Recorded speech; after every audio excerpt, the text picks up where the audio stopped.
आज अगर हमारे खान साहब को इनकी ज़रूरत है तो ये जेवरात जो है ये तो एक दुनिया का माल है। मैं तो अपनी जान तक देने के लिए तैयार हूँ। ये सेट मैंने अपनी बेटियों के लिए रखा था। मेरी 3 बेटियां हैं माशाल्लाह से। यानी जब ये दुल्हन बनी थी तब आपने ये वाला सेट पहना था। नमाज पढ़ के, कुरान पाक पढ़ के, आयतुल कुर्सी पढ़ के अपने खान साहब पे फूंक मारती हूँ कि अल्लाह पाक इनकी हिफाजत कर। बिस्मिल्लाहिर्रहमानिर्रहीम। अस्सलाम वालेकुम प्यारे दोस्तों, PakTV.tv से मैं हूँ आपकी होस्ट शहनाज महमूद। दोस्तों, इमरान खान ने कहा था कि चंदा दें अवाम ताकि उनके जलसे जुलूसों का सिलसिला आगे बढ़ सके। तो जनाब, ये मेरे आगे जितने आप सोने के ज़ेवरात देख रहे हैं, ये इनकी शादी के ज़ेवरात हैं जिन्होंने 15 साल बाद आज इन्होंने ये शादी के ज़ेवरात बाहर निकालने और उन्हें सेल करने जा रही हैं। तो क्या जज्बात है और ये मुहिम को लेकर किस हद तक समझती हैं कि कामयाब होगी? आइए रकिया इब्राहिम से ही बात करते हैं। अस्सलाम वालेकुम। जी वालेकुम अस्सलाम। जो हमारे प्राइम मिनिस्टर साहब का विजन है हम उसको लेके चलें। ठीक है, हमारे खान साहब ने हमें कॉल दी कि आप चंदा जमा करें ये जलसे जुलूसों के लिए। तो क्योंकि मैं एक फ़ीमेल हूँ, फ़ीमेल के पास आपको पता है कि पैसा तो होता नहीं है, तो ये जो ज़ेवरात होते हैं ये वालदैन की एक निशानी होती है, ये हमारे पास हैं और ये हमारी मलकियत हैं। ठीक है ना। तो मैंने सोचा क्यों ना ये ज़ेवरात मेरे किसी काम के नहीं हैं। आज अगर हमारे खान साहब को इनकी ज़रूरत है तो ये ज़ेवरात जो हैं ये तो एक दुनिया का माल है। मैं तो अपनी जान तक देने के लिए तैयार हूँ। और दूसरा ये कि मैं, मेरे बच्चे, मेरी फैमिली, हर बंदा जिसको मैंने कहा कि आप लोगों ने डोनेट करना है, तो मेरी भाभियाँ उन्होंने भी कहा कि आप अगर ज़ेवरात कहती हैं, जैसी भी हेल्प की ज़रूरत है हम खान साहब के साथ हैं। पूरा ख़ानदान जो है हमारा वो खान साहब के साथ है। तो ये इनका जो सेट है, ये वो सेट हैं जो कुर्बान करने जा रही हैं। जब इनकी शादी हुई थी 15 साल पहले, तो इनके वालिदैन ने इनको जहेज़ में दिया था। यानी जब ये दुल्हन बनी थी तब आपने ये वाला सेट पहना था। तो इससे तो आपकी बड़े जज्बात और वालिदैन की यादें जुड़ी हुई हैं। तो क्या ये सेट आप कुर्बान कर देंगी? जी, ये सेट मैंने अपनी बेटियों के लिए रखा था। मेरी 3 बेटियां हैं माशाल्लाह से। तो लेकिन अब मैंने सोचा कि अगर ये सेट मैं जमा करवा देती हूँ तो जो जिस बंदे के लिए हम ये सेट जमा करवा रहे हैं तो वो भी तो हमारे बच्चों का फ्यूचर ही है ना, कि हमें वो ग़ुलामी की ज़िंदगी से आज़ाद करेगा। हम एक आज़ाद खुद मुख्तार मुल्क में सांस लेंगे और हमारे बच्चे जो है उनका फ्यूचर जो है वो बिल्कुल सेव होगा। तो ये सेट मतलब कोई हैसियत नहीं इसके आगे रखता। नहीं, पहला मेरा ये सवाल था कि जब इंसान दुल्हन बनता है और वो ज़ेवरात पहनता है और वालिदैन की निशानी होती है, तो वालिदैन की निशानी आप खान की मुहिम के लिए कुर्बान कर देंगे? बिल्कुल मैं करूँगी, बिल्कुल मैं करूँगी। ये आपने 15 साल से ये सेट संभाल रखा है और कितने तोले का है? शायद मैंने इसी टाइम के लिए रखा हो। कितने तोले का है? ये तकरीबन ये और ये वाले जो ये मेरे वो मुंह दिखाई वाले हैं मेरे कंगन, ये दोनों मिल मिला के ना ये 13 तोले के हैं। अच्छा, 13 तोले का है। और ये जो है ये मेरा मसलन के 2.5 तोले का ये वाला नेकलेस है मेरा। ठीक है, तो ये मैं मसलन सारा कुछ सेल करूँगी। सेल करके सबसे पहले इंशाल्लाह ये मैं चंदा जमा करूँगी और अपने घर से मैं स्टार्ट लूँगी, ताकि मेरी तरफ देखे दूसरी जो फीमेल हैं वो भी आगे बढ़ चढ़ के हिस्सा डालें। जितना भी कोई कुछ कर सकता है वो खान साहब के लिए करें, अपने घरों से निकलें और इस मुहिम को कामयाब बनाएं। अच्छा, ये 10-12 तोले का ये जो सेट आपके वालिदैन ने आपको जहेज़ में दिया था और आपने दुल्हन बन के पहना था, तो अक्सर ये होता है कि आपकी माशाल्लाह से 3 बेटियां भी हैं। अक्सर ये होता है कि माएँ जो होती हैं अपना सेट सोने का जो है अपनी बेटियों के लिए संभाल के रखती हैं। तो माशाल्लाह से 3 बेटियां हैं, तो आपको नहीं लगता कि ये सेट जो है आपने अपनी बेटियों के लिए संभालना चाहिए, उनको डिवाइड करना चाहिए?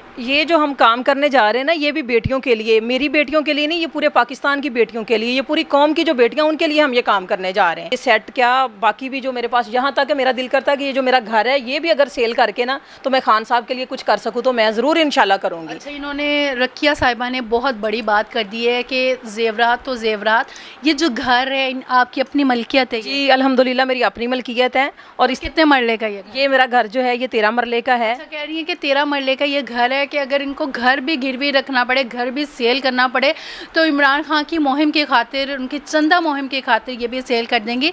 तो बात हो रही थी, आपने अभी बताया था कि ये जो आपके कंगन हैं ये आपको मुंह दिखाई में मिले थे।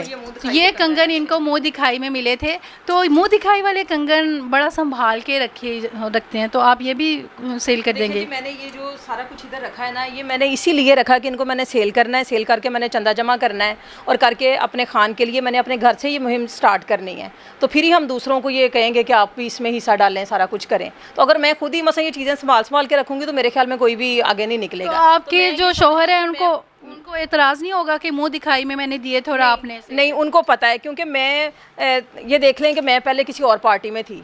किस पार्टी में थी? मैं PMLN में थी। उधर अच्छा। मैंने काफ़ी देर मसलन के उनकी सियासत को मैंने देखा सारा कुछ, लेकिन बस ये कि नाम की हद तक मैंने उनको सुना भी और समझा भी। लेकिन जब से मैंने PTI ज्वाइन की है मैंने खान साहब को स्टडी किया है। अगर कोई सच्चा और मुहिब वतन है तो वो खान साहब हैं, और हमें और हमारे बच्चों को खान साहब की अशद ज़रूरत है। अल्लाह ताला इनको अपनी हिफ्ज़ ईमान में रखे। हम तो 24 घंटे इनके लिए दुआ गो हैं और रात दिन दुआ करते हैं। मैं तो सुबह जब उठती हूँ नमाज़ पढ़ के, कुरान पाक पढ़ के, आयतुल कुर्सी पढ़ के अपने खान साहब पे फूंक मारती हूँ कि अल्लाह पाक इनकी हिफाजत करना। कहते हैं कि जिस बंदे पे या जिस चीज़ पे आयतुल कुर्सी पढ़ के फूंक मार दी जाती है तो उसका कोई कुछ नहीं बिगाड़ सकता, शैतान भी उससे दूर रहता है। और आप ये देख लें कि कितनी मकबूलियत अल्लाह ताला ने दी है खान साहब को। जितना इन लोगों ने खान साहब को गिराने की कोशिश की है, अल्लाह ताला ने उतना इनको इज्जत बख्शी है, उतना इनको अरूज बख्शा है। आप देख लें कि जब इसको नवाज शरीफ को उतारा गया था, इसने रोना शुरू कर दिया था कि मुझे क्यों निकाला, मुझे क्यों निकाला। हमारे प्राइम मिनिस्टर साहब आराम से चले गए उठ के, ठीक है। जब वो गए तो उसके बाद अवाम ने इस चीज़ को फील किया है कि हमें जो है घरों से बाहर निकलना है। अच्छा, प्राइम मिनिस्टर तो नहीं रोए, उन्होंने तो कोई गिला शिकवा नहीं किया, लेकिन आवाम को रोते हुए हमने देखा है। तो क्या फीलिंग्स थी? रो रहे हैं, अब भी हम रो रहे हैं। हम इसलिए रो रहे हैं कि हमारे जो बच्चों का हमें फ्यूचर नज़र आया था, अगर खान साहब दोबारा नहीं आते तो हम तो फिर बर्बाद हो गए, गुलामी की ज़िंदगी में हम दोबारा वापस चले गए, ठीक है ना। खान साहब का एक विजन था, अगर इसी तरह गुलामी की ज़िंदगी गुजारनी थी तो फिर 1947 को पाकिस्तान बनाने के लिए हमने इतनी कुर्बानियाँ क्यों दी? ना बनाते, गुलामी की ज़िंदगी हम गुजारते। पहले भी तो हम अंग्रेज़ के ही गुलाम थे ना, तो हम उसी तरह अपनी ज़िंदगी जो थी वो गुजार लेते। तो हमारा जो मुल्क बना था ये एक आज़ाद रियासत थी, ठीक है ना। तो इसमें हमने मसलन के हमें कोई ऐसा लीडर आज तक नज़र नहीं आया, कायदे आज़म के अलावा हमें कोई इस तरह का लीडर नज़र नहीं आया जो सच्चा मुहिब वतन हो, ईमानदार हो। और मेरे खान साहब जब ईया का नाबुदु व ईया का नस्ताइन पढ़ते हैं कि अल्लाह हम तुझी से मदद मांगते हैं, तो इसके पीछे कोई चीज़ रह ही नहीं जाती। अच्छा, इस चंदा मुहिम को जो अपोजिशन वाले हैं और बहुत सारी ऐसी आवाम है उसको नेगेटिव ले रही है कि उतरते ही मांगना शुरू कर दिया, तो आपको लगता है कि वो मांग रहे हैं, किसके लिए मांग रहे हैं? मेरी बात सुने, खान साहब किसी को फोर्स नहीं कर रहे। अब मुझे खान साहब ने तो नहीं कहा कि आप लेके आ जाएं, उन्होंने कॉल की है। हम खुद समझदार हैं। मैं माशाल्लाह मैंने मास्टर किया हुआ एजुकेशन में, ठीक है। मैं दिमाग रखती हूँ, मैं मसलन के हर चीज़ को देखती हूँ, समझती हूँ। मुझे नहीं पता कि ये अगर मैंने मसलन एक स्टेप लेना है तो किस लिए लेना है। मैंने अपने बच्चों के फ्यूचर के लिए लेना है, अपनी आने वाली नस्लों के फ्यूचर के लिए लेना है, ठीक है ना। तो मसला इसमें यह है कि मैं तो सबसे ये कहूँगी कि आप लोग इस बात को ना देखें फीमेल के पास, क्योंकि पैसे ज़रा कम होते हैं। बाकी ये गोल्ड वगैरह तो है सबके पास, तो जितना भी कुछ कर सकते हैं, 1 रुपया 10 रुपये, जितना खान साहब भी कह रहे हैं, मैं खुद कहती हूँ सब ख़वातीन को, अगर मेरा पैगाम आप ये दूसरों तक पहुँचा सकती हैं तो प्लीज़ आप पहुँचाएँ कि आप बग़ैर सोचे समझे, बग़ैर किसी से पूछे आप इस मुहिम में शामिल हों, डोनेट करें जितना भी आप कर सकती हैं, ताकि हम ज़्यादा से ज़्यादा जलसे करें, ज़्यादा से ज़्यादा गैदरिंग करें और अपने खान साहब को बहुत जल्द वज़ीर आज़म दोबारा देखें। आपको लगता है कि जिस तरह से आप अपने जेवरात बेचने जा रही हैं और पैसा जो है वो जमा करवाएंगे चंदा मुहिम में, तो आपको लगता है कि आवाम जो है वो ATM बनेगी इमरान खान का? ज़रूर बनेगी ATM इमरान खान का। और ये देख लें कि आज तक आप भी मसलन के इस फील्ड में हैं, आपको भी पता है कि हम औरत जो होती है ना, वो इतना मसलन के आगे बढ़ चढ़ के हिस्सा लेना किसी काम में या इस तरह करना नहीं। हम तो ये देख लें कि दीवाने हैं 24 घंटे खान साहब के। जब सोते हैं तो बेडरूम में ये चीज़ें पड़ी होती हैं हमारे, कि किसी भी वक्त हमारे खान की कॉल आई तो हमने निकलना इधर से। 24 घंटे झंडे अपने पास रखे हुए हैं, फ्लैग अपने पास रखे हुए हैं PTI के। हम तो ये समझते हैं कि अगर खान साहब अल्लाह ना करे अगर खान साहब कभी प्राइम मिनिस्टर नहीं बनते तो हमारी नस्लें समझ लें तबाह होगी, बर्बाद हो गई हैं। हमारे लिए कुछ नहीं बचा फिर बाद में।